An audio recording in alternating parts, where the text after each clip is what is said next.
Are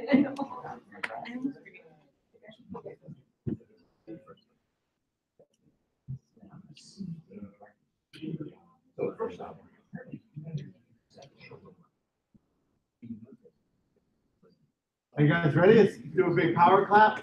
Ow. How you guys doing? Yeah? Yeah? How you doing? How's homework coming? Everybody's good? Yeah, lots of fun, right?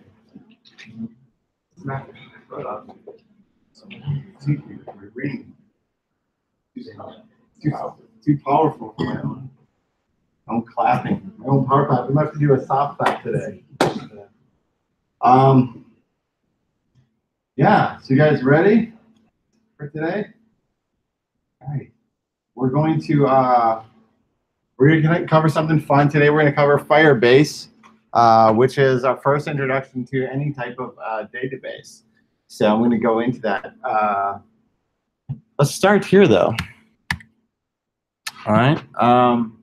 So we're going to introduce the utility of a server-side storage system like Firebase.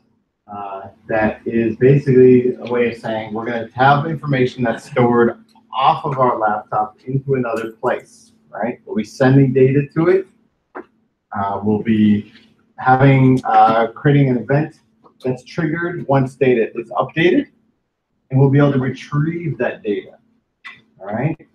So we're going to be pushing data out, right? Having an action that's implemented or triggered once data is updated, and then we're spitting it out. So it's going to be pretty exciting, right? We're going to introduce the concept of user presence, which is something new to me in Firebase, and I think it's really, really cool. I hope you guys think it's really cool too. So we're going to play around with that too.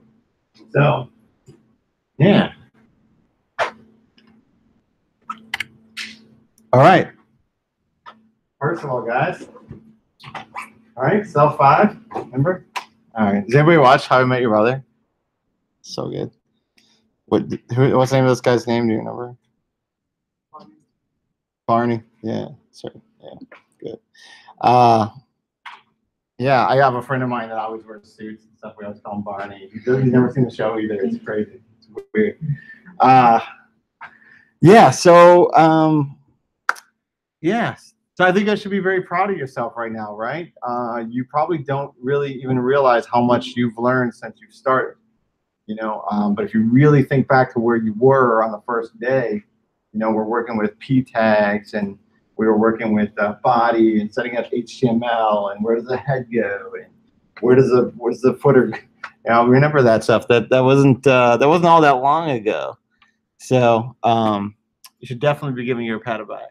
So where you're at today is, I tell people all the time, like, this would be where I would be at my like second or third year of learning this at our organization. You know, what we're getting into today would have taken me years to get to in the professional world, just because it's fast, right? Like, we're learning stuff all the time, and then we have to expect how to implement it, and then we got to be able to decide what thing goes where, when, right? So it's really tricky. So we should all be proud that we're this far. That's pretty awesome. So it's been intense, 2 months, right? But we're here. We're all made it. We're all together. So we're going to keep going. So fun. Yeah. Let's jump in. So today we're going to do this. We're going to cover we're going to cover Firebase. We're going to go just a tiny bit of review. How many people are, let's do fist of 5. How are we feeling about JavaScript? Honestly, fist of 5. Fist of 5. Okay. Okay. Yeah, some surprises out there for me, actually. So we're going to do a little bit of review as well. So don't worry if you're struggling. Even the syllabus says, hey, you're going to have like a lot of your students that are not 100% confident with JavaScript at this point, the majority. So that's expected. That's kind of where we're at. JavaScript does take a long time to master. So learning the basics right now is just, it's good. Whatever you're taking in, it's awesome. So let's talk about client versus server persistence. So what first of all, what is data persistence as far as we've learned it so far? Anybody? That doesn't disappear. No. Just like that. Right. Sure. Yeah, that's good. Right. Yeah. Where it's at, right? Whereas on the client side or server side. Sure. What Right. So before we dig into that, what did we learn on Monday? What type of storage do we use on Monday? Remember the three different types of local storage that we did? Local storage, session storage, and cookies. Right. So that was all just based on our own machines, right? Our own thing. So naturally we go, okay, now we did this. How do we put this somewhere else, right? Okay, so let's talk about that. What is the difference between client-side and server-side storage, right? You wouldn't take your laptop with you everywhere you go, and it's not accessible to the web. Most of us machines are set up to be local, right? So you can't really host a website on your computer and have the world use it, right? Same goes for data. You can't expect to have data that lives on your machine and have accessible to the world as well, right? Unless you have like a way to do that, which is the way to do it. It's nothing we're gonna do. It's not any fun anyway. We have hosting providers to do it. What is one case you might use one over the other? So where in a situation when I store data on my machine or I store data on a user's machine, aka like a cookie, and what is an example where I'd use data stored somewhere else on a server-side machine? So somebody give me an example of where you store a cookie and why. Anybody? Duncan? For a cookie specific or just? Yeah, why would I use a cookie as opposed to storing it off into another database someplace? What are the advantages?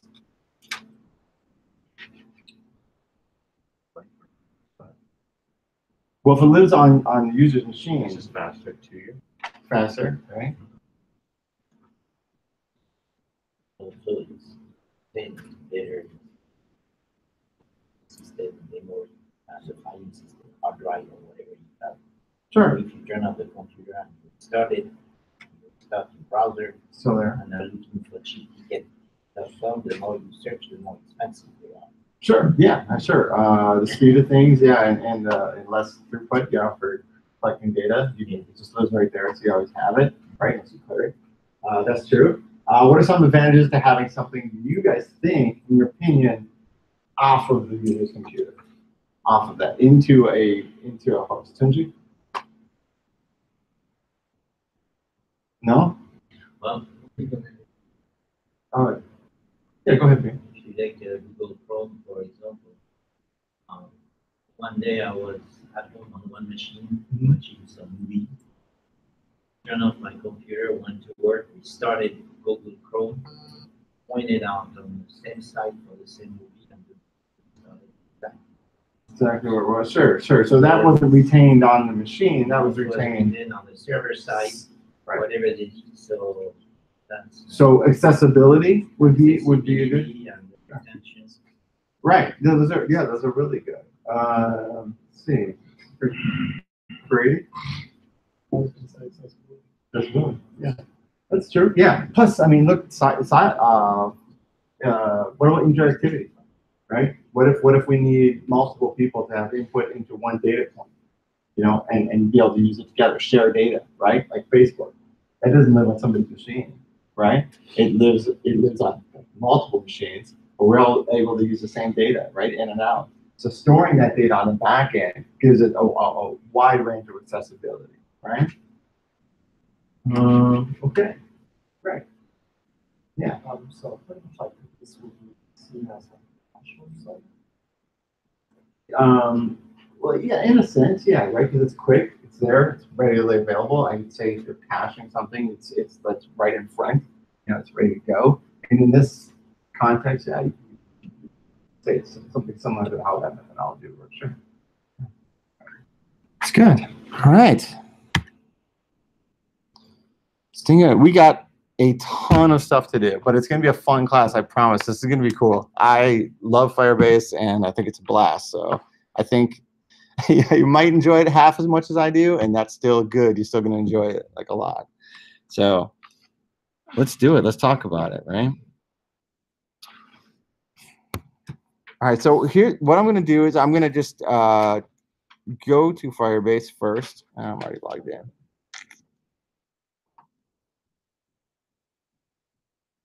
And talk about it, right?